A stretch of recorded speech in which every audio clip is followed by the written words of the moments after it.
आज की सुबह आप सभी का आज की आराधना में स्वागत है। परमेश्वर की आराधना को हम भजन संहिता 73 उसके पहले 3 पद और 21 से 28 पद पढ़ते हुए आरंभ करेंगे, जहाँ पर इस प्रकार भजनकार लिखता है। सचमुच इस्राएल के लिए अर्थात शुद्ध मन वालों के लिए परमेश्वर भला है। मेरे डग तो उखड़ना चाहते थे, मेरे डग फिसलने ही पर थे, क्योंकि जब मैं दुष्टों का कुशल देखता था तब उन घमंडियों के विषय डहा करता था। मेरा मन तो कड़वा हो गया था, मेरा अंतःकरण छिद गया था। मैं तो पशु सरीखा था, समझता न था। मैं तेरे संग रहकर भी पशु बन गया था, तो भी मैं निरंतर तेरे संग ही था। तूने मेरे दाहिने हाथ को पकड़ रखा। तू सम्मति देता हुआ मेरी अगुवाई करेगा और तब मेरी महिमा करके मुझको अपने पास रखेगा। स्वर्ग में मेरा और कौन है? तेरे संग रहते हुए पृथ्वी पर और कुछ नहीं चाहता। मेरे हृदय और मन दोनों तो हार गए हैं, परंतु परमेश्वर सर्वदा के मेरा भाग और मेरे हृदय की चट्टान बना है। जो तुझसे दूर रहते हैं वे नष्ट होंगे। जो कोई तेरे विरुद्ध व्यभिचार करता है उसका तू विनाश करता है, परंतु परमेश्वर के समीप रहना यही मेरे लिए भला है। मैंने प्रभु यहोवा को अपना शरण स्थान माना है, जिससे मैं तेरे सब कामों का वर्णन करूं। पिता पुत्र पवित्र आत्मा के नाम में आमीन। आइए अपने सरों को झुकाएं और प्रार्थना मांगें। धन्यवाद, स्तुति और महिमा के योग्य हमारे जीवन सामर्थ्य प्रेमता परमेश्वर, हम आपके नाम को धन्यवाद देते हुए एक बार फिर आपकी उपस्थिति में आते हैं। धन्यवाद देते हैं प्रभु परमेश्वर आज के दिन के लिए, इसमें आपने हमें समय और अवसर दिया कि फिर से हम सबत के दिन को पवित्र करके माने और आपकी उपस्थिति में आ सकें। आज की सुबह हर एक विश्वासी जन अपने अपने स्थानों पर बैठकर जब प्रभु आपकी आराधना कर रहे हैं, हमारी प्रार्थना और विनती है पिता परमेश्वर के हर एक स्थान पर आपकी उपस्थिति बनी रहे। आपका वायदा है कि जहाँ मेरे नाम से 2 या 3 इकट्ठे होते मैं उनके बीच में हाजिर होता हूँ। और प्रभु हमारा विश्वास है कि हर एक स्थान पर 2 या 3 से अधिक जन हैं। इससे प्रभु आप अपने वायदे के अनुसार हर एक स्थान पर उपस्थित रहें, ताकि हर एक विश्वासी जन आपकी उपस्थिति को महसूस करती आत्मा और सच्चाई से आज के सुबह में आपकी आराधना कर सकें। बीते दिनों के लिए हम धन्यवाद देते हैं जिसमें प्रभु आप हमारे साथ रहे, हमारी आवश्यकताओं जरूरतों को पूरा किया। हम धन्यवाद देते हैं प्रभु आपकी विश्वास योग्यता के लिए, आपके प्रेम के लिए, आपकी करुणा के लिए, आपके अनुग्रह के लिए, जो हमारे जीवनों में प्रभु आज तक बनी हुई है। आज की सुबह में हम प्रार्थना करते हैं प्रभु, जब हम गीत गाएं, वचन पढ़ें, मनन करें, साजों को बजाएं, विशेष गीतों को गाएं, तो ये सब कुछ आपकी दृष्टि में ग्रहण योग्य हो सके।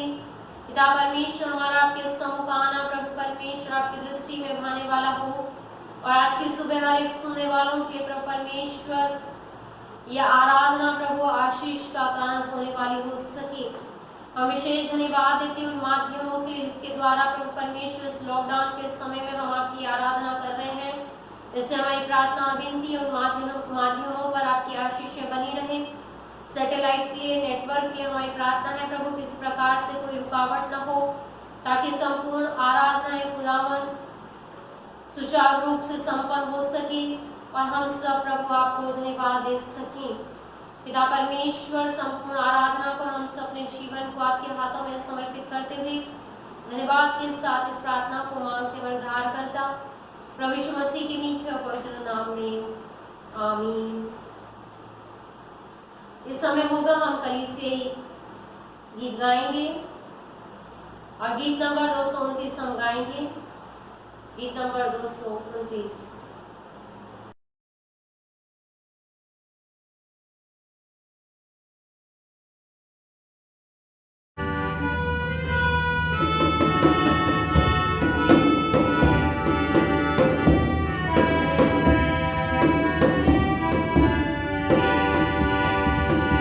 Yeah.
अपने निवेदनों को लेकर परमेश्वर की हुजूरी में जाएं। संपूर्ण कलीसिया की हम प्रार्थना करें, आने वाली योजनाओं के लिए हम प्रार्थना करें, और हम प्रार्थना करेंगे हमारे बिशप साहब के लिए, तमाम पासवानों के, प्रचारकों के, लीडर्स की हम प्रार्थना करेंगे, संपूर्ण भारत देश के, विश्व की हम प्रार्थना करें, कोविड-19 बीमारी के लिए हम प्रार्थना करें, और हम प्रार्थना करेंगे इस समय विशेष उन शोकाकुल परिवारों के लिए जिन परिवारों में बीते दिनों में शोक आया और प्रियजन प्रभु में सो गए। हम प्रार्थना करें मिस्टर प्रीतम दास साहब के परिवार के लिए, जब मिस्टर प्रीतम दास साहब प्रभु में सो गए हैं, परमेश्वर उस घराने को सच्ची तसल्ली शांति दें। हम प्रार्थना करेंगे रेवरेंड अमित श्रेष्ठ साहब के घराने के लिए, बीते सप्ताह उनकी मम्मी भी प्रभु में सो गई। हम प्रार्थना करें कि परमेश्वर उस घराने को भी शांति प्रदान करें। सारे निवेदनों को लेकर हम परमेश्वर के सम्मुख जाएंगे और प्रार्थना करने में हमारी अगुवाई मिस्टर क्रिस्टोल साहब करेंगे। धन्यवाद के साथ प्रभु एक बार फिर से आज की सुबह में हम सब अपने आप को आपके सामने अपने सिरों को झुकाते हैं। धन्यवाद, स्तुति, महिमा और आदर प्रभु आपके नाम को कि आपने हमें जीवितों के संसार में अभी तक जीवित रखा। धन्यवाद करते प्रभु, आज विश्राम दिन में आज हम यहाँ पर हैं और आपकी आराधना, आपकी स्तुतियाँ की महिमा के लिए पिता परमेश्वर आपने हमें समय दिया और अवसर दिया। हम धन्यवाद करते हृदय से आपका। बीते समय में प्रभु आप हमारे साथ साथ बने रहे, हमारी अगुवाई करी, हमारे आगे आगे चले प्रभु, आपने मार्गदर्शन किया। धन्यवाद करते हैं आपका। तमाम आवश्यकताओं ज़रूरतों को पूरा करते हुए तमाम हानि और बीमारी से आपने हमें बचाया है। धन्यवाद करते हैं आपका। आज दिन प्रभु जब आपके विश्राम दिन में है और आपकी आराधना में आपके सम्मुख है, आपके चरणों में है, धन्यवाद करते हुए प्रभु हम आपसे ही विनती, प्रार्थना, निवेदन करते हैं कि आपकी पवित्र आत्मा हमारे साथ बनी रहे, आपकी पवित्र आत्मा हमारी अगुवाई करे। धन्यवाद करते विशेषकर प्रभु आज के दिन के लिए जो आपके पुत्र में होकर हम देख रहे हैं। सांसारिक रूप से प्रभु जब आपका पुत्र संसार में था और फिर अपने वायदे के अनुसार जब वो स्वर्ग की ओर उठाया गया स्वर्गारोहण के समय में, और पिता परमेश्वर आपके पुत्र ने यह कहा और आपके स्वर्गदूतों ने भी यह कहा कि मैं जाता हूँ लेकिन फिर लौट कर आऊँगा।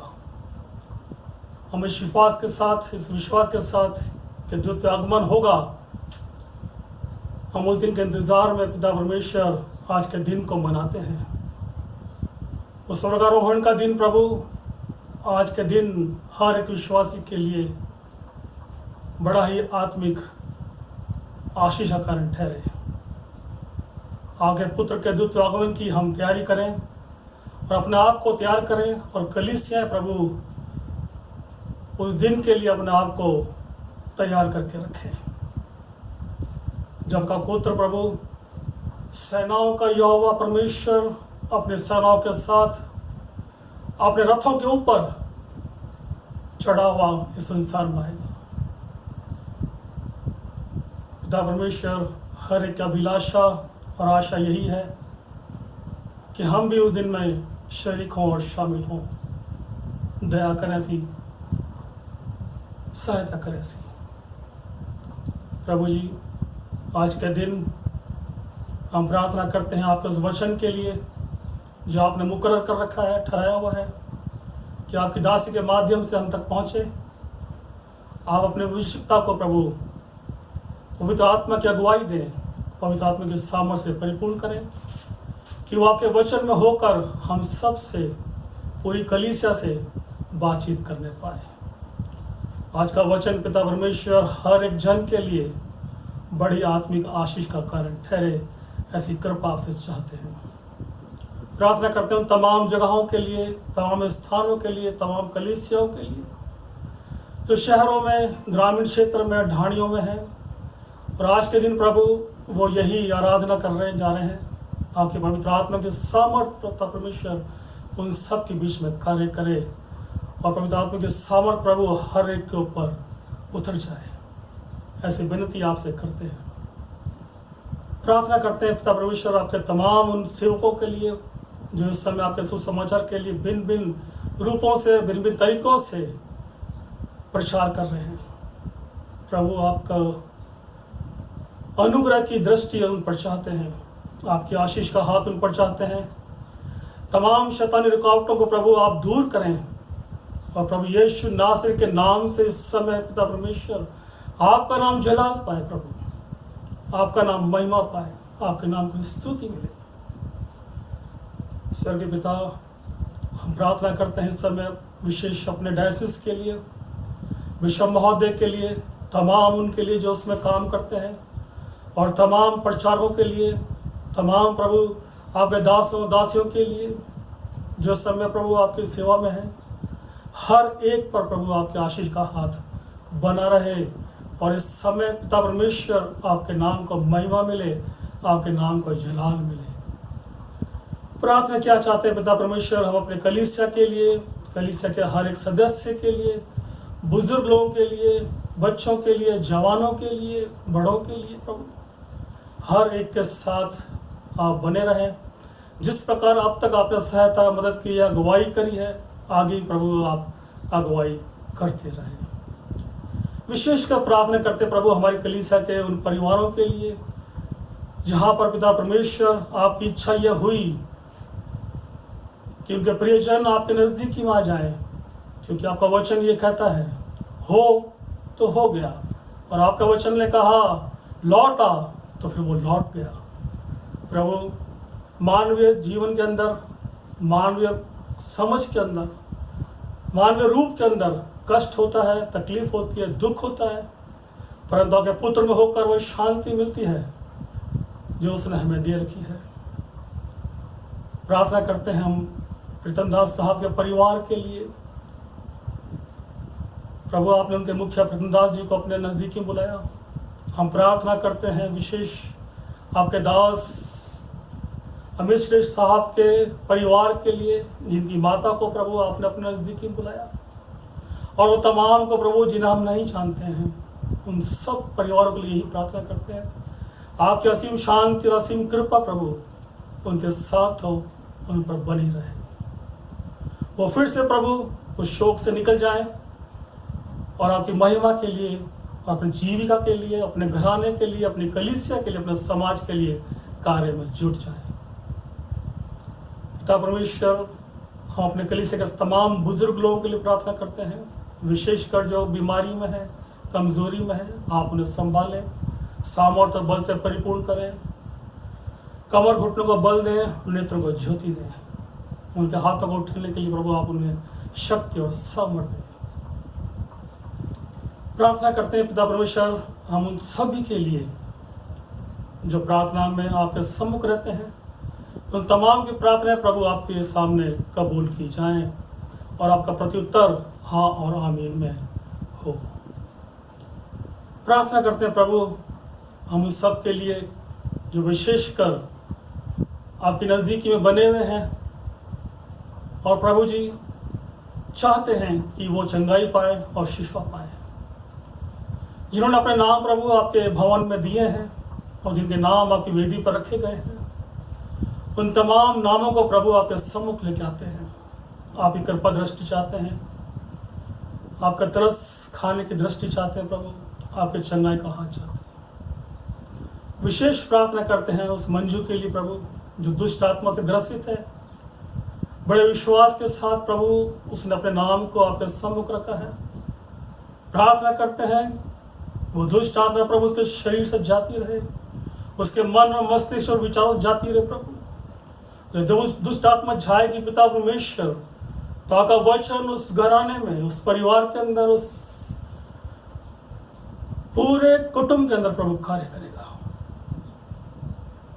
यीशु नासरी के नाम से दुष्ट आत्मा को प्रभु आप दूर कर दे, कि पूरा घराना प्रभु आपके लिए बचाया जाए। उस मंजू पर प्रभु आप दया करें। बड़े विश्वास के साथ प्रभु उसने अपना नाम आपकी वेदी पर रखा है। इसी प्रकार तमाम नामों को प्रभु आपके सम्मुख लेके आते हैं, हर एक पर आपकी कृपा दृष्टि चाहते हैं। प्रभु जी प्रार्थना किया चाहते हैं, विशेषकर आज उस वचन के लिए जो आपके द्वारा प्रभु जी आपने अपनी सेविका के मन में डाला है। आपकी सामर्थ और पवित्र आत्मा की अगुवाई चाहते हैं प्रभु, बड़ी दया करें और उसे अपने बड़ी सामर्थ के साथ इस्तेमाल करें प्रभु, कि आपका वचन कार्य करे, हर एक मन को उभारे प्रभु, सहायता करें। आज का वचन प्रभु हम सब के लिए आशीष में होने पाए। सारा आदर मान और सम्मान गौरव आपका प्रभु, और हम आप ही को देते हैं। प्रार्थना यीशु नासरी के नाम से मांगते हैं, आमीन। इस समय होगा कि हम पवित्र शास्त्र बाइबल का पाठ पढ़ने के लिए और सुनने के लिए निकालेंगे। आज की सुबह पवित्र शास्त्र बाइबल के जो हिस्से मनन के लिए चुने गए वो हमें मिलते हैं। पहला हिस्सा प्रेरितों के काम, उसका पहला अध्याय 12 आयत से 14 आयत। प्रेरितों के काम, उसका पहला अध्याय 12 से 14 आयत। इस पाठ को पढ़ने में हमारी सहायता मिस्टर रोहित किंग करेंगे। और दूसरा हिस्सा जो हमें मिलता है वो है पहला पत्रस, उसका 4 अध्याय 12 से 19 आयत। पहला पत्रस 4 अध्याय 12 से 19 आयत। और इस पाठ को पढ़ने में हमारी सहायता डॉक्टर किरण बरार करेंगी। परमेश्वर के मीठे और मधुर नाम में आप सबको जय मसीह। आइए हम पवित्र शास्त्र में से पढ़ेंगे प्रेरितों के काम, उसका पहला अध्याय 12 से 14 आयत तक, जहाँ इस प्रकार से लिखा है। तब वह जैतून नामक पहाड़ से, जो यरूशलेम के निकट एक सप्ताह के दिनों की दूरी पर है, यरूशलेम को लौटा। तब वे वहां पहुंचे तो उस अटारी पर गए जहां पतरस और यूहन्ना और याकूब और अंद्रयास और फिलिप्पुस और थोमा और बरतुलम और मती और हल्फाई का पुत्र याकूब और शिमोन जेलोतोस और याकूब का पुत्र यहूदा रहते थे। ये सब कई स्त्रियों और यीशु की माता मरियम और उसके भाइयों के साथ एक चित्त होकर प्रार्थना में लगे रहे। परमेश्वर अपने वचन के पढ़े और सुने जाने पर आशीष दे, आमीन। आप सबको जय मसीह की। आज हम बाइबल में से बाइबल की पुस्तक पहला पतरस उसके 4 अध्याय में से आयत 12 से 19 तक पढ़ेंगे। वहाँ पर इस प्रकार से लिखा है, हे प्रियो, यह दुख रूपी अग्नि परीक्षा जो तुम्हारे मध्य इसलिए आई कि तुम्हारी परख हो, इसे यह समझकर अचंभा न करना कि कोई अनोखी घटना तुम पर घट रही है, परंतु जैसे जैसे तुम मसीह के दुखों में सहभागी होते रहते हो, आनंदित रहो, जिससे कि उसकी महिमा के प्रकट होते समय भी तुम आनंद से उल्लासित हो जाओ। यदि मसीह के नाम के कारण तुम्हारी निंदा की जाती है तो तुम धन्य हो, क्योंकि महिमा का आत्मा जो परमेश्वर का आत्मा है तुम में वास करता है।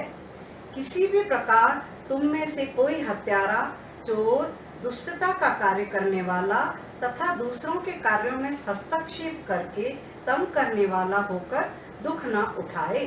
पर यदि कोई मसीही होने के कारण दुख उठाता है तो वह लज्जित न हो, वरन अपने इस नाम के लिए परमेश्वर की महिमा करे, क्योंकि समय आ गया है कि परमेश्वर के घराने से ही न्याय का आरंभ हो। अतः यदि न्याय का आरंभ हम में से ही होगा तो उनका क्या परिणाम होगा जिन्होंने परमेश्वर के सुसमाचार का पालन नहीं किया। यदि धर्मी व्यक्ति कठिनाई से उद्धार प्राप्त करेगा तो ईश्वर रहित और पापी मनुष्य के क्या दशा होगी। इसलिए वे भी जो परमेश्वर के इच्छानुसार दुख उठाते हैं, उचित कार्य करते हुए अपने अपने प्राण का विश्वास योग्य सृष्टिकर्ता के हाथों में सौंप दें। यह प्रभु का पवित्र वचन है। इसे सुने और पढ़े जाने पर प्रभु हमें आशीषित करे, आमीन। आज की सुबह हम धन्यवाद देते हैं बाइबल पाठ पढ़ने वालों को, प्रार्थना करने वालों को और कलीसिया गीत गाने में जिन्होंने सहायता की, सभी को हम धन्यवाद प्रेषित करते हैं। प्रभु सबको आशीषित करें, अपनी महिमा के इस्तेमाल करें। इस समय होगा कि हम विशेष प्रार्थना में जाएंगे। जिनके सप्ताह में जन्मदिन है, विवाह की सालगिरह, उनके लिए हम प्रार्थना करेंगे। और उन सभी को मेरी ओर से, कलीसिया की ओर से जन्मदिन की और विवाह की हार्दिक शुभकामनाएं। आइए हम अपने सरों को झुकाएं और प्रार्थना मांगें। सारी आशीषों को देने वाले हमारे जीवित सामर्थ्य प्रेमी पिता परमेश्वर, हम आपके नाम को धन्यवाद देते हुए एक बार फिर आपकी उपस्थिति में आते हैं। हम धन्यवाद देते हैं पिता परमेश्वर कि आपने हमें समय और अवसर दिया कि हम उन सभी जीवनों की प्रार्थना करें जिनके सप्ताह में जन्मदिन है, विवाह की सालगिरह है।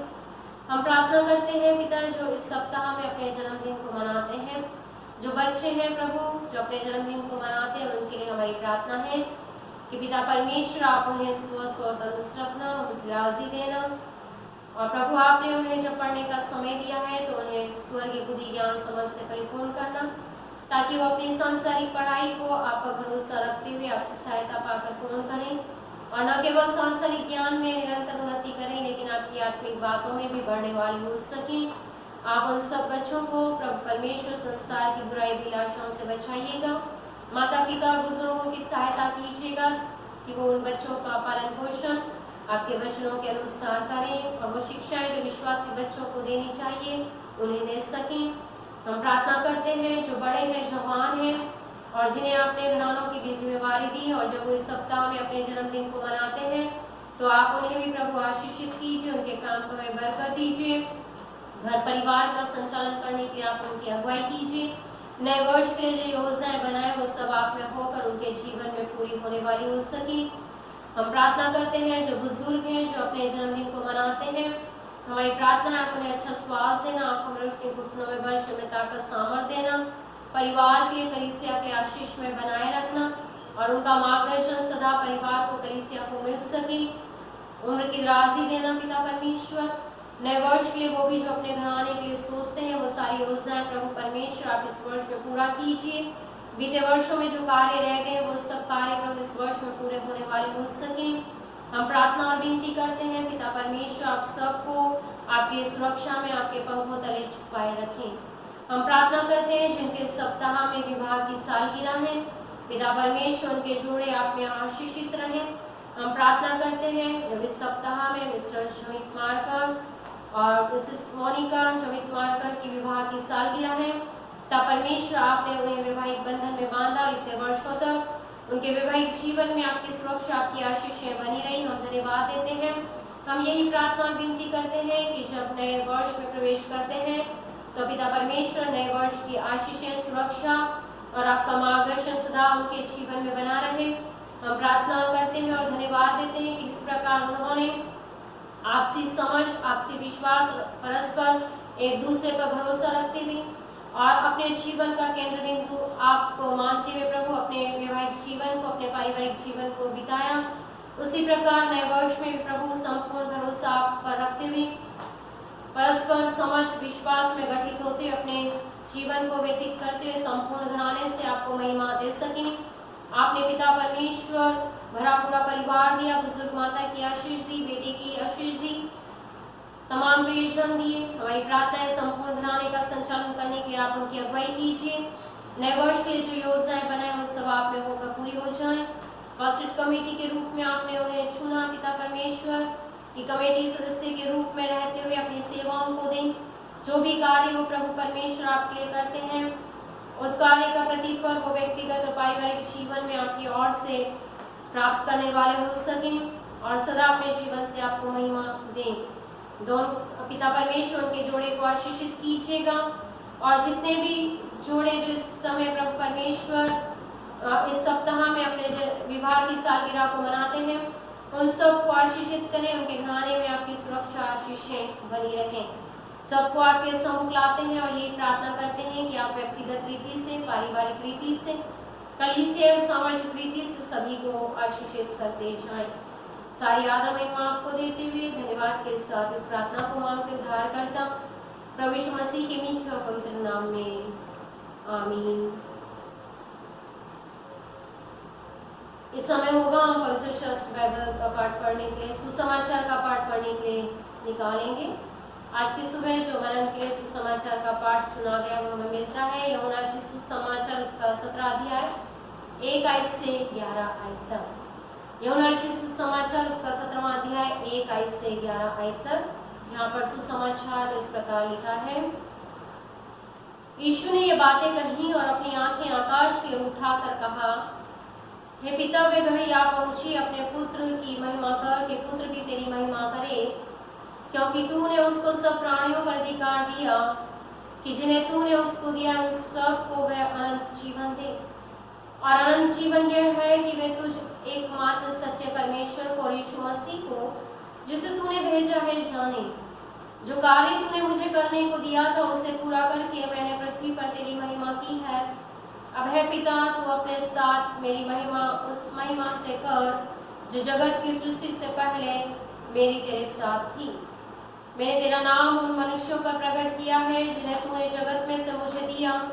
वे तेरे थे और तूने उन्हें मुझे दिया, और उन्होंने तेरे वचन को मान लिया है।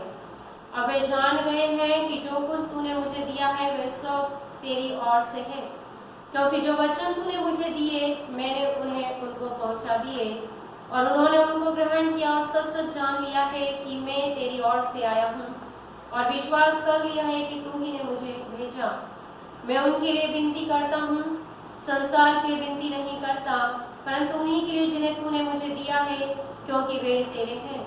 और जो कुछ मेरा है वे सब तेरा है, और जो तेरा है वे मेरा है, और इनसे मेरी महिमा प्रकट हुई है। मैं अब जगत में न रहूंगा, परंतु ये जगत में रहेंगे, और मैं तेरे पास आता हूँ।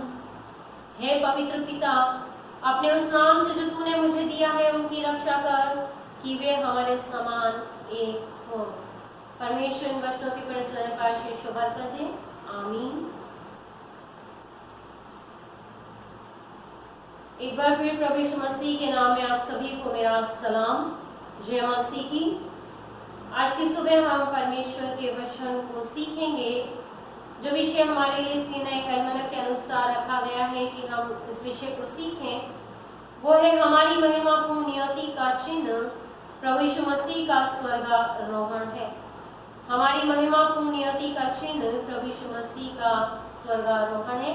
ये विषय आज की सुबह हमारे सामने है, और इसको हम सीखें उससे पहले आइए हम अपने सरों को झुकाएं। पवित्र आत्मा की अगुवाई के लिए हम प्रार्थना मांगें, ताकि इस महत्वपूर्ण विषय को हम प्रभु की उपस्थिति में सीख सकें। सर्वशक्तिमान पिता परमेश्वर, आपकी उपस्थिति में हम सब जने, जितने भी जन सुन रहे हैं प्रभु, हमारी प्रार्थना और विनती है प्रभु, जब आपके इस विषय को हम सीखने के लिए आपके चरणों के पास हैं, तो प्रभु इस विषय की गहरी और गुण बातों को सीखने के लिए आप हमें पवित्र आत्मा की सामर्थ्य से भरिए, ताकि हम सब मनुष्य प्रभु अपनी समझ, अपनी बुद्धि और अपने ज्ञान से नहीं, लेकिन सत्य की आत्मा के प्रकाश से भरपूर होकर आज की सुबह इस वचन को सीखने और समझने वाले हो सकें। मेरे होठों के बोल, मेरे मन के विचार आपकी दृष्टि में ग्रहण योग्य हो, और जो भी वचन है पिता वो मेरा नहीं लेकिन आपका होने वाला हो सके। पिता परमेश्वर, आपकी सामर्थ्य पवित्र आत्मा की अगुवाई को चाहते हुए इस प्रार्थना को मांगते उद्धारकर्ता प्रभु यीशु मसीह के मीठे और पवित्र नाम में, आमीन। आज की सुबह जो हमारा विषय है कि हमारी महिमापूर्ण नियति का चिन्ह प्रभु यीशु मसीह का स्वर्गारोहण है। प्रभु यीशु मसीह के पुनरुत्थान के बाद हम देखते हैं कि प्रभु यीशु मसीह जब स्वर्ग पर उठाए गए, उससे पहले प्रभु यीशु मसीह जो है अपने चेलों से वार्तालाप करते हैं, बातचीत करते हैं। आज का विषय जो हम सीखना चाहते हैं, और इस विषय को जो हम देखते हैं, और यहाँ पर लिखा है कि हमारी महिमापूर्ण नियति। नियति को यदि हम देखते हैं इंग्लिश में, तो वो है डेस्टिनी, अर्थात हमारा भाग्य, या हमारा वो समय जो अदृश्य है, जिसके बारे में हम जानते नहीं हैं, और जो हमारी नियति अर्थात जो हमारा अंत है वो महिमापूर्ण हो, उसके लिए हमें एक चिन्ह दिया गया है, और वो है प्रभु यीशु मसीह का स्वर्गारोहण। कि प्रभु यीशु मसीह इस संसार में जब आते हैं, और इस संसार में जब प्रभु यीशु मसीह को पिता ने भेजा, तो एक विशेष कार्य के, एक विशेष उद्देश्य के लिए प्रभु यीशु मसीह को इस संसार में भेजा गया। और प्रभु यीशु मसीह संसार में रहते हुए उस विशेष कार्य को पूरा करके महिमित होकर महिमा पर अपने पिता से महिमा को प्राप्त करके वो स्वर्ग की ओर जाते हैं। फिर से उनका स्वर्गारोहण होता है। ये विषय जो है इसको जब हम सीखते हैं तो ये बहुत समझने के लिए हमारे लिए बहुत महत्वपूर्ण है। और जब हम एक महिमापूर्ण नियति की बात करते हैं, एक महिमापूर्ण जीवन की बात करते हैं, तो प्रभु यीशु मसीह का जीवन, प्रभु यीशु मसीह का स्वर्गारोहण हमें इस बात को सिखाता और समझाता आज की सुबह कि किस प्रकार हमारे जीवन का अंत भी महिमापूर्ण होने वाला हो सके। हम एक चिन्ह, एक नियति, महिमापूर्ण नियति का चिन्ह जो प्रभु यीशु मसीह का स्वर्गारोहण है। और यहाँ पर हम आज की सुबह जब यूहन्ना रचित सुसमाचार उसका 7वां अध्याय 1 से 11 आयत पढ़ते हैं, तो यहाँ पर हम पाते हैं कि प्रभु यीशु मसीह ने परमेश्वर के द्वारा इस पृथ्वी पर दिए गए सभी कार्यों को पूरा किया। परंतु परमेश्वर ने मसीह को जो मुख्य कार्य दिया था, और वो कार्य था कि वो पिता की महिमा अपने कार्यों के द्वारा प्रकट करे, और पिता अपनी महिमा पुत्र में होकर इस संसार में प्रकट करे। जब हम यूहन्ना रचित सुसमाचार के 17वें अध्याय को पढ़ते हैं, तो हम यहाँ पर पाते हैं कि प्रभु यीशु मसीह को जो पिता की ओर से कार्य मिले, वो कार्य इस प्रकार से है। पहला जो है वो वहाँ पर 4थे वचन में लिखा है कि जो कार्य तूने मुझे करने को दिया था उसे पूरा करके मैंने पृथ्वी पर तेरी महिमा की। दूसरा कार्य हम देखते हैं कि विश्वासी उसे दिए गए। यहाँ पर प्रभु यीशु मसीह कहते हैं क्योंकि तूने उसको सब प्राणियों पर अधिकार दिया कि जिन्हें तूने उसको दिया है उन सबको वह अनंत जीवन दे। विश्वासी प्रभु यीशु मसीह को दिए गए, जो हम यूहन्ना रचित सुसमाचार के 17वें अध्याय उसके 2, 6, 9 और 24वें पद में हम देखते हैं। और तीसरा महिमा दी, जिसे हम 5वें और 24वें पद में देखने पाते हैं। और चौथा शब्द दिया, वचन दिया, जिसे प्रभु यीशु मसीह ने उन तक पहुंचाया। और फिर एक नाम दिया, प्रभु यीशु मसीह को एक नाम दिया, जो हम यहाँ पर 11-12 वचन में पढ़ते हैं, जो हमने पढ़ा कि मैं अब जगत में न रहूंगा परंतु ये जगत में रहेंगे और मैं तेरे पास आता हूँ। हे पवित्र पिता, अपने उस नाम से जो तूने मुझे दिया है। यहाँ पर जो नाम पिता ने पुत्र को दिया, और प्रभु यीशु मसीह प्रार्थना करते हैं कि उसी नाम के अनुसार तू उनकी रक्षा करके वे हमारे समान एक हो जाए। यहाँ पर प्रभु यीशु मसीह की मध्यस्थता की प्रार्थना को हम देखते हैं। एक महायाजक की प्रार्थना वो स्वयं के लिए कर रहे हैं और वो अपने चेलों के लिए कर रहे हैं। यहाँ पर पूरे अध्याय में हम प्रभु यीशु मसीह की महायाजक की प्रार्थना को देखने पाते हैं, और वो सब विश्वासियों के लिए कर रहे हैं जो प्रभु यीशु मसीह ने चेलों के लिए प्रार्थना की। और चेले जब वचन प्रचार करेंगे, सुसमाचार प्रचार करेंगे, और जितने विश्वासी उसको ग्रहण करेंगे उनके लिए प्रभु यीशु मसीह प्रार्थना कर रहे हैं। लेकिन आज की सुबह हम केवल प्रभु यीशु मसीह के उन गुणों को, उन कार्यों को देखेंगे, और उसके बाद हम इस विषय पर मन चिंतन करेंगे कि प्रभु यीशु मसीह ने जो अपने पिता से कार्य मिला उसको पूरा किया, और पुत्र ने अपने कार्य के समय विश्वासियों को परमेश्वर के वचन के द्वारा महिमा दी। 22 और 24 वचन जब हम पढ़ते हैं तो वहां पर हम पाते हैं लिखा है, वह महिमा जो तूने मुझे दी मैंने उन्हें दी। प्रभु यीशु मसीह को जो महिमा परमेश्वर से मिली वो उसने उसके लोगों को दी, और वो कहते हैं कि वे वैसे ही एक हो जैसे कि हम एक हैं। और यहाँ पर हम पाते हैं कि जो महिमा परमेश्वर की ओर से प्रभु को मिली वो महिमा उसके विश्वासियों को मिली है, और प्रभु यीशु मसीह ने वो महिमा अपने विश्वासियों को दी कि उसके द्वारा वो परमेश्वर को महिमा दे सके। विश्वासियों का कार्य भी अपने कार्यों के द्वारा अपने परमेश्वर को महिमा दे। प्रभु यीशु मसीह को जो सबसे बड़ा कार्य दिया गया वो था सभी मनुष्य जाति के लोगों को बचाने के लिए क्रूस पर अपना प्राण देना। यीशु ये जानते हुए कि अगले दिन क्रूस पर वो चढ़ाए जाएंगे, इस भावना से संतुष्ट होकर वो प्रार्थना करने में समर्थ थे, और जो कार्य उन्हें दिया गया था उस कार्य को उन्होंने पूरा किया।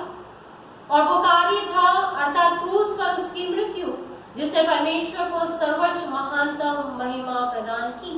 प्रभु यीशु मसीह ने अपने पिता की आज्ञा मानी, और उस आज्ञाकारिता में रहते हुए उस कलवरी क्रूस की मृत्यु को प्रभु यीशु मसीह ने सहा, और उस कार्य को पूरा करके उसने अपने पिता को महिमा प्रदान की।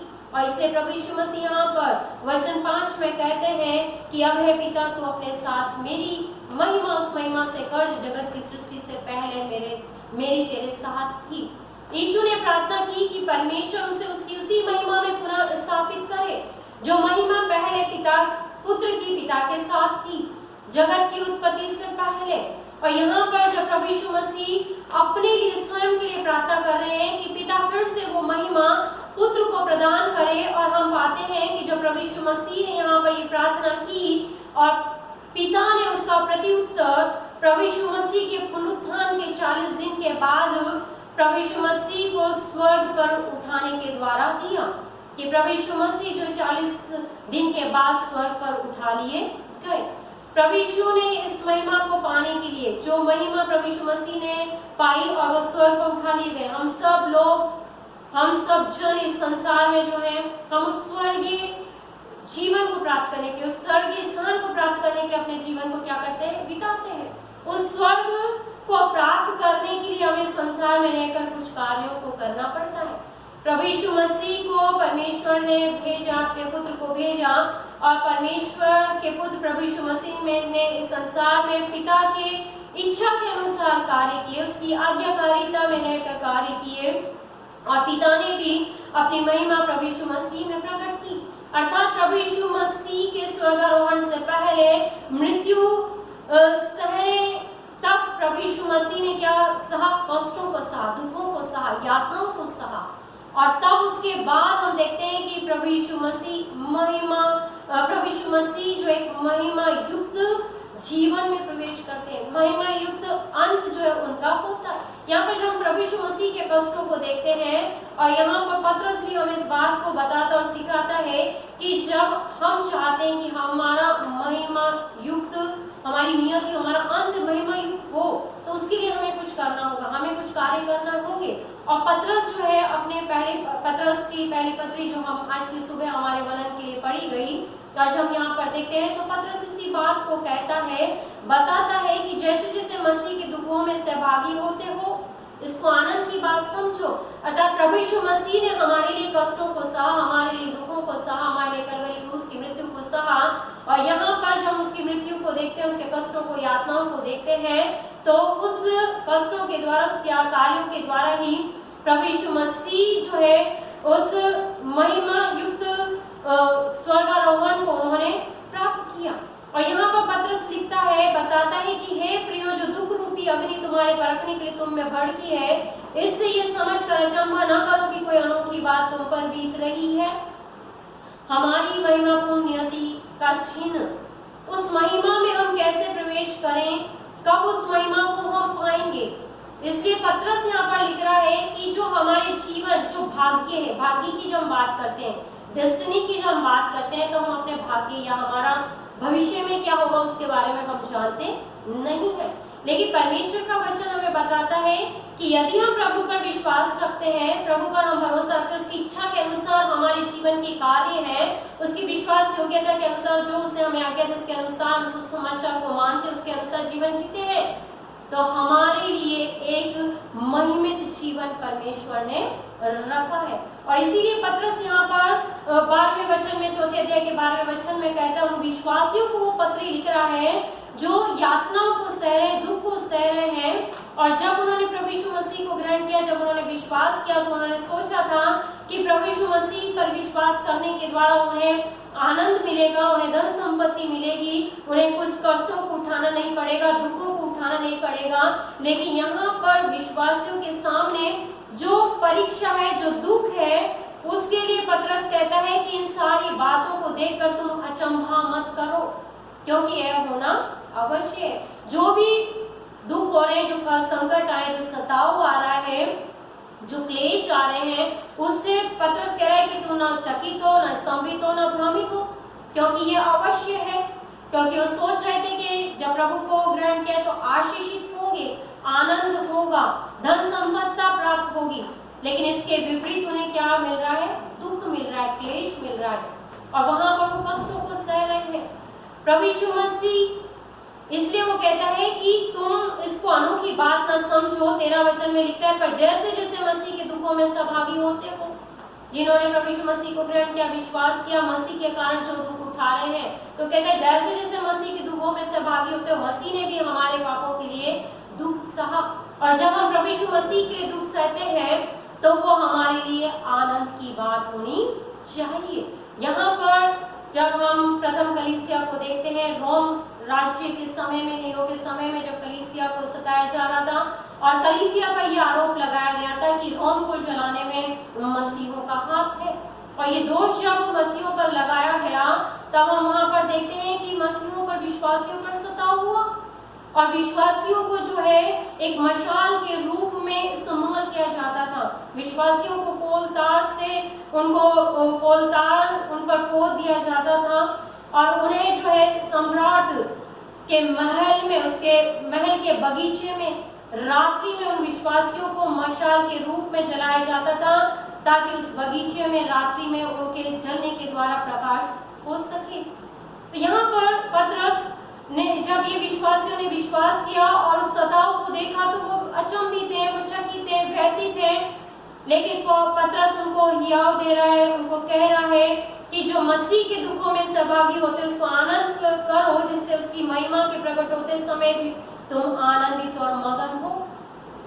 कि जब प्रभु यीशु मसीह के लिए दुख उठाते हैं, सताव सहते हैं, तो वो आनंद की बात है, क्योंकि उसके साथ उसकी महिमा में क्या होंगे, सहभागी होंगे।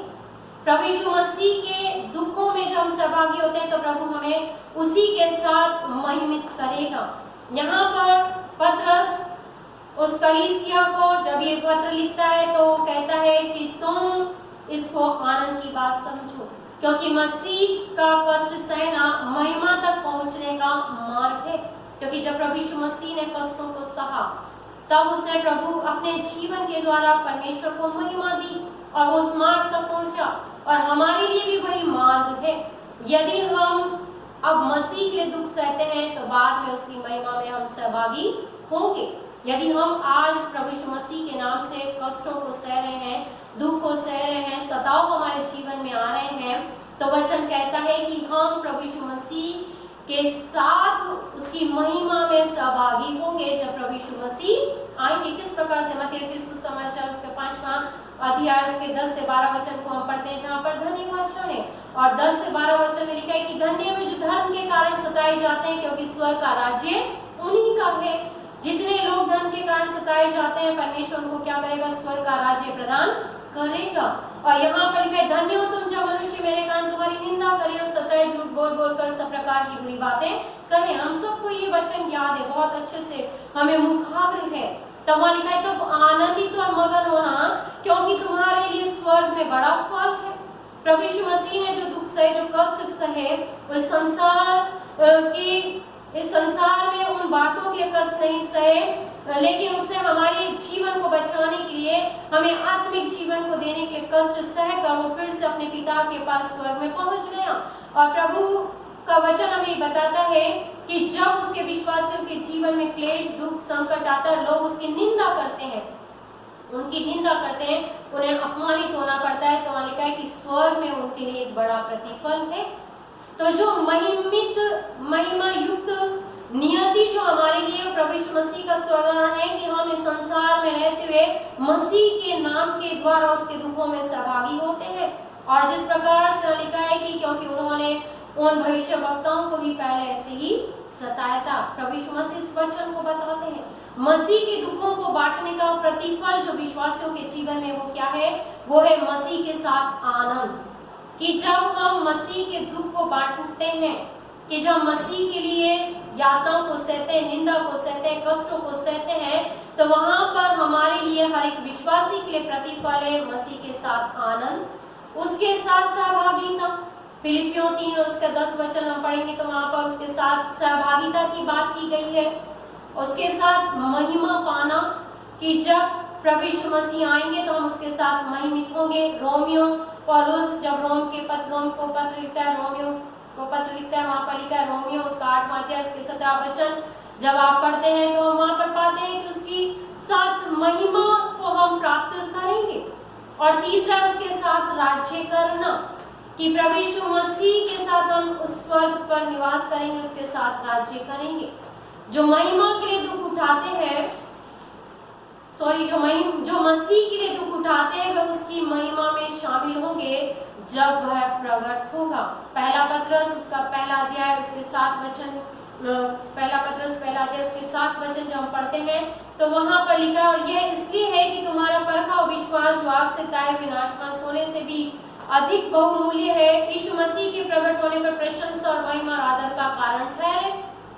वर्तमान में जो विश्वासी जन है, जो सताव सह रहे, कष्ट सह रहे, दुख उठा रहे, वचन कहता है कि मसीह के जब दुख उठा रहे तो उसकी महिमा में शामिल होंगे जब प्रभु यीशु मसीह वापस आएगा। तो इस संसार में हमारे लिए कष्टों को सहना, हमारे लिए कष्टों को उठाना प्रभु यीशु मसीह के लिए हमें एक भविष्य की आशा प्रदान करता है।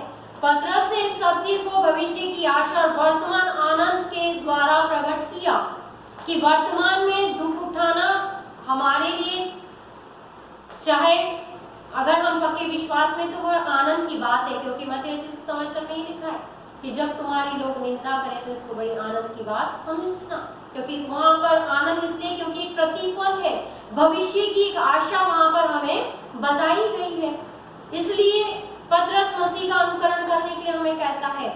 मसीह का अनुकरण करने वाला व्यक्ति समय समय पर मसीह के नाम के कारण क्या होता है? अपमानित होता है, उसको अपमानित किया जाता है, वो अपमानित होगा।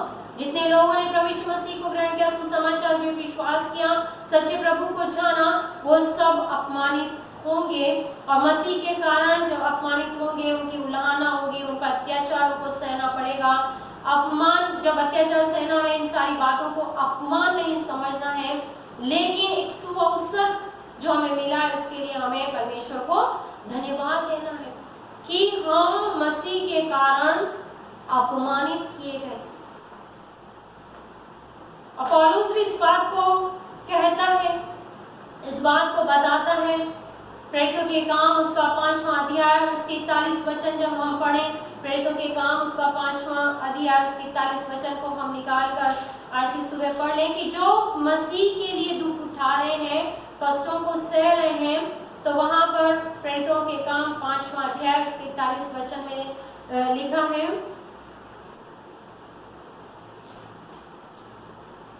वे इस बात से आनंदित होकर महासभा के सामने से चले गए कि हम उसके नाम के लिए अपमानित होने के योग्य तो ठहरे। प्रभु यीशु मसीह के नाम के कारण अपमानित हो रहे हैं, तो उनको विश्वास है कि उनके लिए स्वर्ग में एक बड़ा प्रतिफल रखा गया है। पहला पत्रस और 4:16 में भी ये लिखा है, पर यदि मसीह होने के कारण दुख पाए तो लज्जित न हो, पर इस बात के लिए परमेश्वर की महिमा करें। यदि विश्वासी सताव सहते हैं तो उसका पवित्र परमेश्वर का आत्मा स्वयं हमारे साथ रहता, हमारी सहायता करता, हमारी अगुवाई करता है। ये सताव, ये कष्ट, ये दुख कोई गलत काम करके सहना नहीं है। जैसे यहाँ पर पत्र इस बात को कहता है कि अगर हम कोई गलत काम करके दुख सहते हैं तो हम मसीह में अपने लिए कोई सम्मान अर्जित नहीं करते। जब हम पत्रस की पहली पत्र उसका 4था अध्याय को जब आगे पढ़ते हैं तो यहाँ पर पत्रस ये लिखता है कि यदि हम मसीह के कारण हमारी निंदा की जाती है तो तुम धन्य हो। इससे बढ़कर कि चोरी करें, हत्या करें, बुरे काम करें, कुकर्म के द्वारा यदि हमारा नाम हो तो उसमें ना तो हमारे परमेश्वर को महिमा मिलेगी, ना हमारे जीवन में हम सम्मानित होंगे। इससे पत्रस कहता है कि यदि मसीह के नाम के लिए तुम्हारी निंदा की जाती तो तुम धन्य हो, क्योंकि महिमा का आत्मा जो परमेश्वर का आत्मा है तुम पर छाया करता है। तो इसलिए वो कहते हैं कि तुम में कोई व्यक्ति हत्यारा, चोर, कुकर्मी होने या पराये काम में हाथ डालने का कारण दुख न पाए, क्योंकि बहुत से लोग चोरी कर, हत्या करके, अन्य कार्य करके क्या पाते, अपने जीवन में दुख पाते हैं। लेकिन कार्यों को करने के कारण ना तो उनका जीवन आशीषित होता है, न वो अपने जीवन से परमेश्वर को महिमा देते हैं, न इन कार्यों को कर इस संसार के घृणित कार्यों को कर कुकर्म करके न वो अपने जीवन में सम्मानित जीवन को प्राप्त करते हैं। इसी पत्रस यहाँ पर इस पत्री को लिखता है कि मसीह के दुखों में सहभागी होना बहुत अच्छा है। मसीह के नाम से कष्टों को, दुखों को उठाना, इससे बढ़कर कि इन तमाम बुरे कार्यों को इस संसार में रहते हुए कर दुख उठाएं, क्योंकि इन कार्यों को जब हम करते हैं, मनुष्य जब इन कार्यों को करता है जो 15वें वचन में लिखा है, तो वहां पर उन कार्यों को करने के द्वारा कभी भी अपने परमेश्वर को महिमा नहीं देता। उन कार्यों को करने के द्वारा हमेशा परमेश्वर को निंदा करता है, निंदित करता है।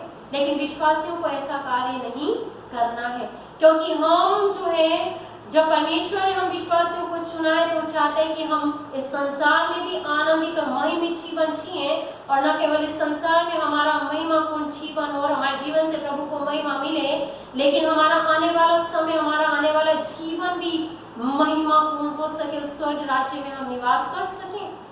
क्योंकि वचन में लिखा है कि यदि हम प्रभु की यीशु मसीह के इच्छा के अनुसार, परमेश्वर पिता की इच्छा के अनुसार उसकी आज्ञाओं पर चलते हुए जीवन जीते हैं तो स्वर्ग का राज्य उसके विश्वासियों को मिलेगा। पहला पत्रुस का 3 और 9 वचन कहता है कि बुराई के बदले बुराई मत करो, न गाली के बदले गाली दो, पर इसके विपरीत आशीष ही दो, क्योंकि तुम आशीष के वारिस होने के लिए ठहराए गए हो।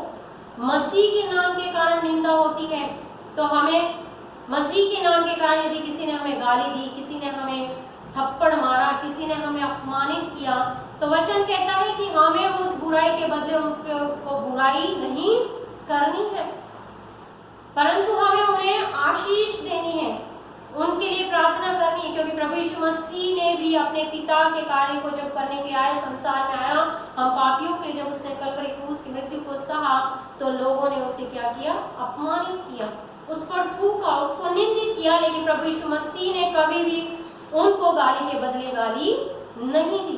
इस वचन कहता है कि हम बुराई के बदले बुराई ना करें और इन घृणित कामों को करते हम अपने जीवन में अपने परमेश्वर को निंदित न करें, लेकिन वहां पर परमेश्वर के कार्यों को करते हुए हम परमेश्वर को महिमा दें। इससे 16 वचन में कहे, पर यदि मसीह होने के कारण दुख पाए तो लज्जित न हो, पर इस बात के लिए परमेश्वर की महिमा करें।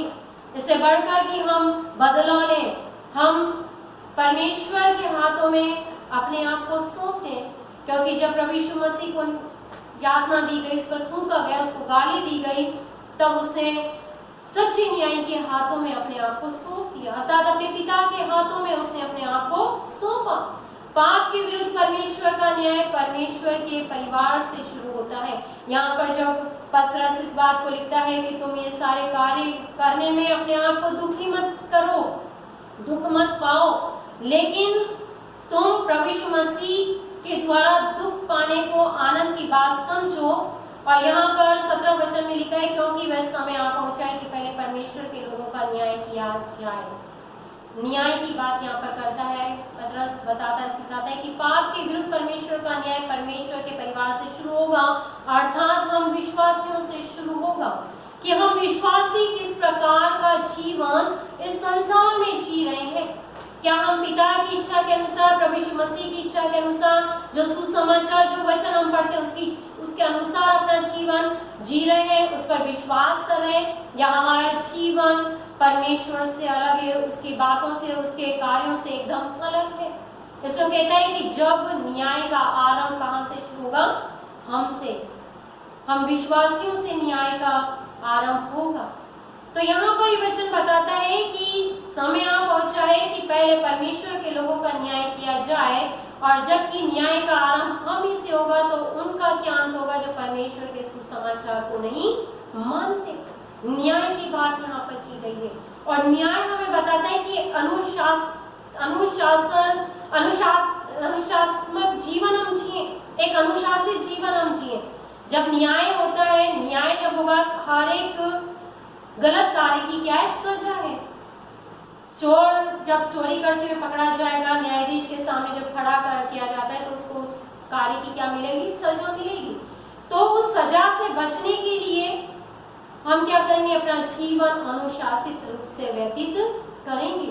तो सताओ एक अनुशासन जीवन जीने में हमारी सहायता करता है, और विश्वासियों के जीवन को शुद्ध करता है, जो उसके परिवार के, जो उसके विश्वास के हैं। जब हम विश्वासियों की न्याय की बात परमेश्वर करता है कि हमने जब प्रभु यीशु मसीह पर विश्वास किया, उस सुसमाचार को हमने सुन लिया है, और यदि हम उस सुसमाचार के अनुसार जीवन नहीं जी रहे हैं तो हम दंड के भागी होंगे। और जब हमें दंड मिलेगा, जब हम धर्मी हैं, पवित्र है, परमेश्वर की चुनी प्रजा है, तो उन लोगों का क्या होगा? उनका क्या न्याय होगा जिन्होंने सुसमाचार पर विश्वास नहीं किया। इसलिए प्रभु यीशु मसीह यूहन्ना 17:11 में प्रार्थना करते हैं कि उनकी रक्षा कर कि वे हमारे समान एक हों, कि जब चेले संसार में जाएंगे, सुसमाचार प्रचार करेंगे और कठिनाइयां उनके जीवन में आएंगी, परीक्षा उनके जीवन में आएंगी, तो ऐसा ना हो कि वो उस परीक्षा में पड़ जाए, वो प्रभु यीशु मसीह से दूर हो जाए। इसलिए कहता है कि उनकी रक्षा कर। हम विश्वासियों की रक्षा करने के लिए परमेश्वर से प्रभु यीशु मसीह प्रार्थना कर रहे हैं, अर्थात जब सताओ, कष्ट, परीक्षा आए तो वो क्या करें? बचे रहें। विश्वासी उन परीक्षाओं पे विजय को प्राप्त करें, क्योंकि परमेश्वर मसीहों अर्थात विश्वासियों का न्याय करेगा और वे उन्हें उनके पापों का दंड देगा। और परमेश्वर पाप के लिए जो दंड देता है वो है आत्मिक मृत्यु। जब आदम और हवा ने पाप की अनाज्ञाकारिता की तो वो मर गए, लेकिन उनकी कौन सी मृत्यु हुई थी? आत्मिक मृत्यु हुई थी। और प्रभु यीशु मसीह संसार में उस आत्मिक मृत्यु से बचाने के लिए आए, और जो आत्मिक मृत्यु हम गुनहगारों की होनी थी, वही दंड प्रभु यीशु मसीह ने हमारे बदले स्वयं लिया और उस विश्वासियों के पापों के विरुद्ध परमेश्वर के लिए अपने आप को जो है उसने दिया, अपने हमारे गुनाहों को उसने लेकर उस मृत्यु को सहा और हमारे लिए स्वर्ग का द्वार खोला। विश्वासियों के पापों के विरुद्ध परमेश्वर का न्याय इतना अधिक बड़ा है, जिसके लिए उसने अपने इकलौते पुत्र को दिया। उसने हमारे न्याय के लिए, हमें बचाने के लिए अपने इकलौते पुत्र को दिया। तो परमेश्वर का न्याय उनके विरुद्ध कितना अधिक होगा जो सुसमाचार पर विश्वास नहीं करते, प्रभु यीशु मसीह को उद्धारकर्ता करके नहीं मानते, अपने जीवन को उसकी इच्छा के अनुसार व्यतीत नहीं करते हैं। इससे पत्रस नीति वचन 11 और उसके 31 वचन को यहाँ पर संदर्भ के रूप में देता है कि देखो, धर्मी को पृथ्वी पर फल मिलेगा तो निश्चय कि दूसरों पापी को भी मिले। जब धर्मी लोग कठिनाई से अपने जीवन को यदि विश्वास योग्यता के साथ नहीं बिताएंगे तो उनको उनके कार्यों का फल मिलेगा, तो दुष्ट का क्या परिणाम होगा। यिर्मयाह नबी की किताब उसका 17वां अध्याय उसके 10 वचन में लिखा है, मैं यहोवा मन की खोज और हृदय को जांचता हूँ, ताकि प्रत्येक जन को उसकी चाल चलन के अनुसार तक उसके कामों का फल दूं। परमेश्वर हमारे जीवन को जानता है, परमेश्वर हमारे मन को खोजता है, हमारे हृदय को जांचता है और वो हमारी चाल चलन को जांचता है। इसलिए कहता है कि मैं उसके कामों का फल उसे दूंगा। जब विश्वासी लोग विश्वास योग्यता के साथ प्रभु की इच्छा के अनुसार जीवन जिएंगे तो उनको अच्छा जीवन, महिमित जीवन मिलेगा। इससे पत्रस पहला अध्याय 17 वचन मिलता है कि जबकि तुम हे पिता कहकर उससे प्रार्थना करते हो तो बिना पक्षपात हर एक के काम के अनुसार न्याय करता है। हम प्रभु यीशु मसीह पिता को पिता कहकर प्रार्थना करते हैं और पिता परमेश्वर बिना पक्षपात न्याय करता है। उसके लिए धनवान, गरीब, छोटा बड़ा कुछ नहीं है, सबके लिए उसका न्याय क्या है? एक समान है। चाहे अमीर हो, चाहे गरीब हो, चाहे बिल्कुल निर्धन हो, चाहे धर्मी हो, चाहे अधर्मी हो, परमेश्वर किसी का पक्षपात नहीं करता। इससे पत्रस कहता है कि जब वो बिना पक्षपात हर एक काम का न्याय करता है तो अपने परदेसी होने का समय भय से बिताओ। हम इस संसार में परदेसी हैं, हम इस संसार में अपना जीवन व्यतीत कर रहे हैं। हमें परमेश्वर ने संसार में कार्य दिया है, उस कार्य को हमें करना है। जैसे प्रभु यीशु मसीह ने स्वर्गारोहण से पहले अपने चेलों को कार्य दिया कि उसका सुसमाचार प्रचार करें, तो क्या विश्वास योग्यता के साथ हम उसके कार्य को कर रहे हैं? क्योंकि हमें तो यहाँ पर रहना है, परदेश है हमारा स्वर्गीय देश क्या है? हमारा जो देश है, वास्तविक देश जो है वो क्या है? स्वर्ग, सियोन देश हमारा है देश। रहते हैं हम परदेश, तो इस परदेश में हम अपने जीवन को बड़े भय से बिताएं। क्या वास्तव में उसके विश्वासी जन जिनसे न्याय शुरू होगा, क्या बड़े डर और भय से आज्ञाकारिता के साथ अपने जीवन को बिता रहे हैं? पत्रस बात को कह रहा है, कष्ट व दुख सहने के द्वारा हम पवित्र बनाए जाते हैं। जब हमारे जीवन में कष्ट आता है, जब हमारे में दुख आता है, तो जब हमारे जीवन में कष्ट और दुख आए तो उस समय में हम कुड़कुड़ाए ना तो परमेश्वर पर कुड़कुड़ाए, ना हम मनुष्यों पर कुड़कुड़ाए कि ये दुख हमारे जीवन में क्यों आया, लेकिन हम प्रभु यीशु मसीह के कारण जब सताव हमारे जीवन में आए तो उसको हम बड़े आनंद की बात समझें, क्योंकि वहां पर लिखा है कि सताव या दुख के द्वारा हमारे विश्वास को जांचा व परखा जाता है और हमारे विश्वास को दृढ़ बनाया जाता है कि हम उन कष्टों में, दुखों में विश्वास योग्य बने रहेंगे या नहीं, या कष्टों को सहने के द्वारा हमारा जीवन बदल जाएगा। कष्ट सहने के द्वारा हमें परमेश्वर के राज्य में स्थान प्राप्त करने के लिए तैयार किया जाता है। चेलों ने कष्टों को सहा, दुखों को सहा। इससे प्रेरितों के काम जो 5 हमने 41 पढ़ा लिखा है कि हम इस योग्य तो समझे गए कि प्रभु यीशु मसीह के लिए हम अपमानित हो सके। और पत्रस ये कहता है कि जो हमारे जीवन में यदि हम हमारा अंत बहुत अच्छा हो, हमारा जीवन जब समाप्त हो तो एक महिमापूर्ण अंत हमारा हो सके, उसके लिए हमें अपने जीवन को संसार में भय के साथ और न हमें चोरी हत्या इस संसार के कामों में लिप्त होकर नहीं, लेकिन परमेश्वर की इच्छा के अनुसार जीवन बिताते हुए व्यतीत करना होगा। तभी हम उस स्वर्गीय राज्य में जो स्थान हमारे लिए, जो देश हमारे लिए है, उसमें तभी हम प्रवेश करने पाएंगे। वैसे यहाँ पर हमें जो चिन्ह दिया गया कि प्रभु यीशु मसीह का स्वर्गारोहण हमारे लिए चिन्ह, स्वर्ग में पहुंचने के लिए प्रभु यीशु मसीह तो संसार में आए, हमारे लिए पापी उनको बना ठहराया गया, वो तो पापी नहीं थे, लेकिन प्रभु यीशु मसीह ने इस पूरे संसार में रहते अपने सेवकाई काल में अपने आप को परमेश्वर के हाथों में रखते पवित्रताई के साथ उन कष्टों को सहा, दुखों को सहा, और फिर वो क्या हो गए, स्वर्गारोहण हो गए। तो स्वर्ग में जाने के लिए हमें वो स्वर्ग में ऐसे ही हम प्रवेश नहीं कर जाएंगे कि सिर्फ प्रभु यीशु मसीह पर विश्वास कर लिया, उसको मान लिया, लेकिन उसके लिए हमें कार्य करना होगा। और जो पत्रस यहाँ पर कहता है कि हम गलत कार्यों को करने के द्वारा दुखों को न सहें, उसका कोई प्रतिफल हमें नहीं मिलेगा, लेकिन प्रभु यीशु मसीह के लिए हम कार्य करें जिसका प्रतिफल हमारे लिए स्वर्ग रखा गया है। और हम यहूदा के अंत को देखते हैं। यहूदा स्क्रोती, आज की सुबह जो प्रेरितों के काम पहला अध्याय 12 से वहाँ पर हमारे 14 वचन ही है, लेकिन उस पूरे अध्याय को हम पढ़ते हैं तो यहूदा ने अपने स्थान को खो दिया। यहूदा स्क्रोती को जिससे 12 चेलों में वो शामिल था, लेकिन उसने अपने कार्य के द्वारा उस पद को क्या कर दिया, खो दिया। वहाँ पर हम पाते हैं कि उसने वो पैसे, जब उसने पश्चाताप भी नहीं किया, लेकिन उसके मन में ग्लानि हुई, उसने पैसे फेंके मंदिर में, उसी पैसों से खेत खरीदा गया जो हकलदमा कहलाता है, वहीं जाकर उसने अपने आप को फांसी दी और उसका पेट फट गया। उसने क्या किया, सुसाइड किया, आत्महत्या की। उसको कोई प्रतिफल नहीं मिला। परमेश्वर नहीं चाहता कि हम इस संसार में रहते प्रतिफल को प्राप्त न करें, लेकिन परमेश्वर चाहता है कि हम यहूदा के समान अपने जीवन को न जीकर विश्वास योग्यता के साथ जीवन जिए। वो कार्य करें कि हमें जो प्रभु ने जिस स्थान के लिए बनाया है, जो स्थान उसने हमारे लिए बनाया, वहां पर हम पहुंच सके। इसलिए पतरस ने विश्वासियों के दुख उठाने को मसीह समान विश्वास से दुख भोगने के द्वारा प्रोत्साहित किया है कि मसीह ने हमारे लिए दुख उठाया, तो हम मसीह के उन कार्यों को करते हुए दुख उठाएं जिसके द्वारा परमेश्वर को महिमा मिलती है। जिस प्रकार मसीह ने पूरी तरह परमेश्वर पर भरोसा किया जो धार्मिकता से न्याय करता है, पहला पत्रस 2:23, उसी प्रकार विश्वासियों को भी अपने स्वयं को उसके विश्वास योग्य सृष्टिकर्ता के हाथों में सौंपना चाहिए।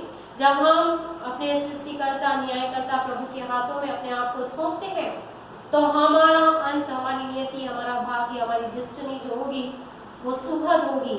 सुखद भाग्य हम प्राप्त करेंगे, सुखद भविष्य हमारा होगा। यहाँ पर 23वें वचन में लिखा है, पहला पत्रस 2:15 और 20 जब हम पढ़ें 15 और 20, क्योंकि परमेश्वर की इच्छा है कि तुम भले काम करने के द्वारा निर्बुद्धि लोगों की अज्ञानता की बातों को बंद करो, अपने आप को स्वतंत्र जानो, पर अपनी स्वतंत्रता को बुराई के लिए आड़ न बनाओ, परंतु अपने आप को परमेश्वर के दास समझकर चलो। परमेश्वर के हाथों में हमें अपने आप को सौंपना है। जिस प्रकार प्रभु यीशु मसीह ने अपने पूरे सेवकाई काल में अपने आप को परमेश्वर पिता के हाथों में सौंपा और उसकी इच्छा को पूरा किया, कष्टों को सहा, दुखों को सहा, और सबसे दयनीय मृत्यु, निंदित मृत्यु हम गुनहगारों के सह ली। इससे परमेश्वर ने उसे महिमित किया और फिर से अपने पास स्वर्ग में बुलाया। प्रभु यीशु मसीह अपने पिता के दाहिनी ओर वहां पर स्वर्ग में विराजमान है, और प्रभु हमसे यही चाहता है कि हमारी महिमापूर्ण नियति अर्थात हमारा अंत भी सुगत हो। इससे हम प्रभु यीशु मसीह के कदमों पर चलें, उसकी राहों पर चलें और उसके बताए हुए मार्गों पर चलते हुए हम अपने जीवन से परमेश्वर को महिमा दे सकें। परमेश्वर आज की सुबह इन वचनों के द्वारा हम सबको आशीषित करें। आइए हम अपने सरों को झुकाएंगे और प्रार्थना मांगेंगे।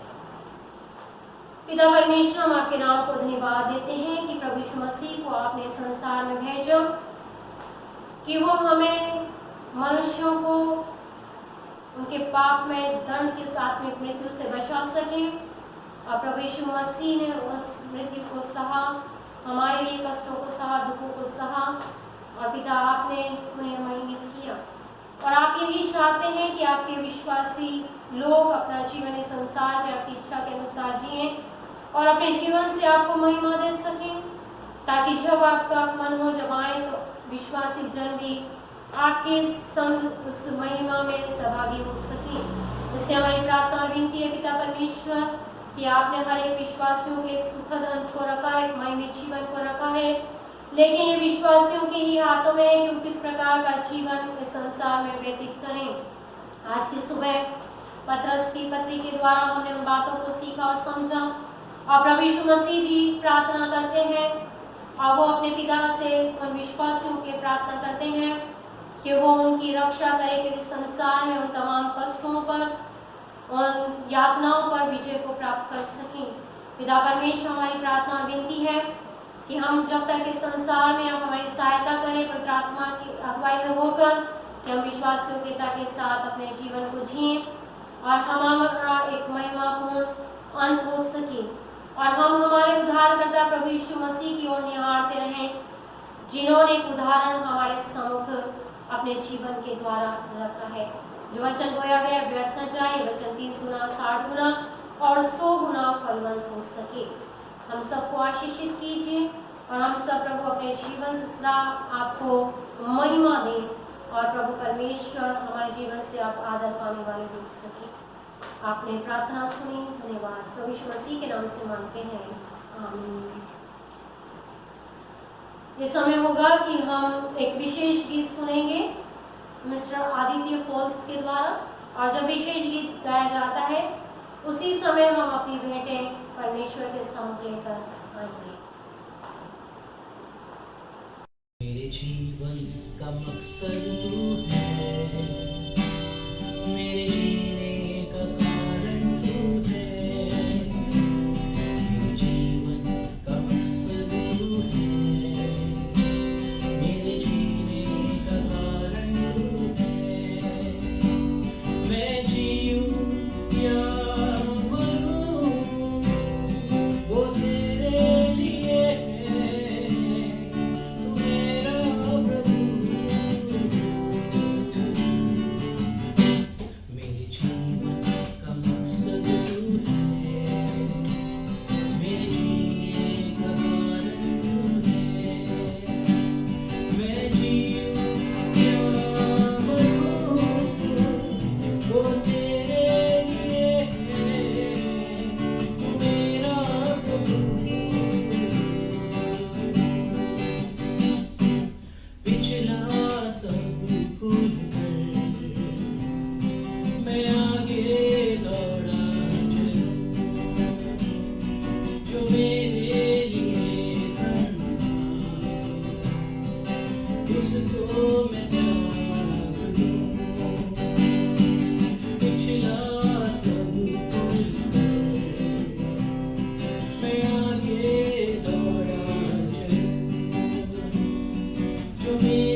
बेकार न जाने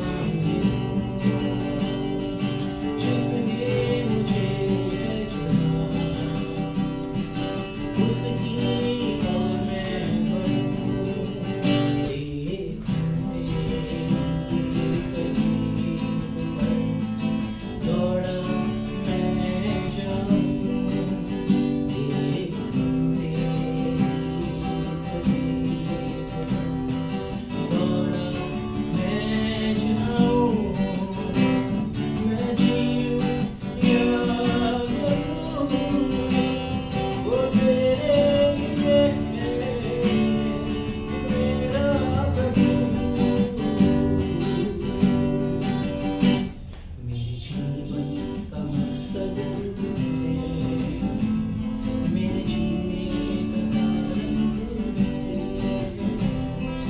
जीवन का मकसद तू है मेरे जीने का कारण तू है मैं जीऊं या मरूं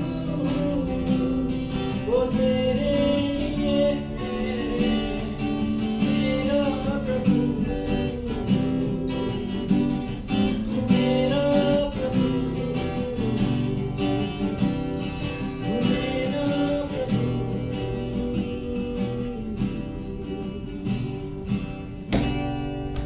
आप देते हैं मिस्टर आदित्य फोर्स को जिन्होंने प्रभु की महिमा में सुंदर गीत को गाया।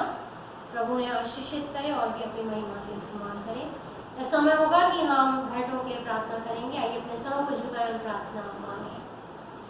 सारी आशीषों को देने वाले हमारे स्वर्गीय पिता परमेश्वर, हम आपके नाम को धन्यवाद देते हैं कि न केवल आपने हमारे जीवन में धन की भौतिक आशीषें दी, लेकिन आपने पिता परमेश्वर हमें आत्मिक आशीषें दी हैं, हमें आत्मिक जीवन प्रभु यीशु मसीह में होकर प्रदान किया। इस आज की सुबह हम धन्यवाद देते हुए आपके सम्मुख हैं। हम सब जन पिता परमेश्वर आपकी उपस्थिति में, जैसा आपका वचन कहता है कि क्या मैं यहोवा के समीप छूछे हाथ से जाऊं, लेकिन हम पिता परमेश्वर खाली हाथ आपके सम्मुख नहीं आए, लेकिन जो कुछ आपसे पाया है उसी में से एक छोटी भेंटें लेकर आपके सम्मुख आए हैं। हर एक जन ने अपने हाथों को बढ़ाकर जो भेंटें आपके सम्मुख अर्पण की, आप इन भेंटों को स्वीकार करें और पिता देने वालों को बहुतायत से आशीषित कीजिए। प्रत्येक के आय के स्रोतों में आप बढ़ोतरी दीजिएगा, ताकि पिता परमेश्वर सब जन इस प्रकार आपसे पाते हुए आपको देने वाले हो सकें। हम प्रार्थना करते हैं कि आप भेंटों को ग्रहण करें और जिस उद्देश्य के लिए दी गई उसमें इस्तेमाल होने के लिए आप हमारी सहायता और मदद करें।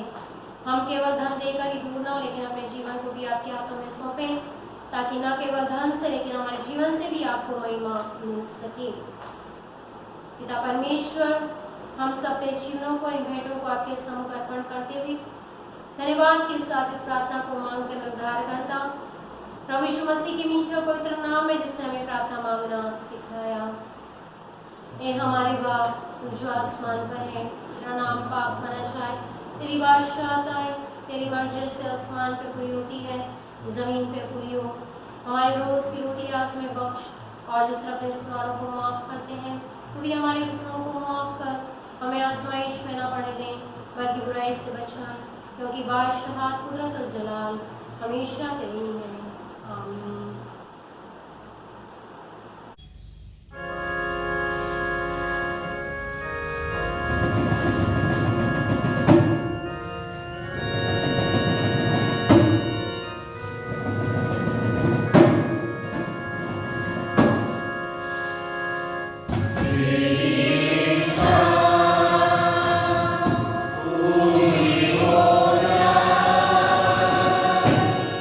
Oh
एवं पवित्र आत्मा की सहभागिता हम सब विश्वासियों के साथ, संसार के तमाम विश्वासियों के साथ और हर एक जन के साथ जिन्होंने आज की सुबह परमेश्वर के वचन को सुना है, आप से लेकर हमेशा हमेशा तक बनी रहे। आमीन, आमीन, आमीन।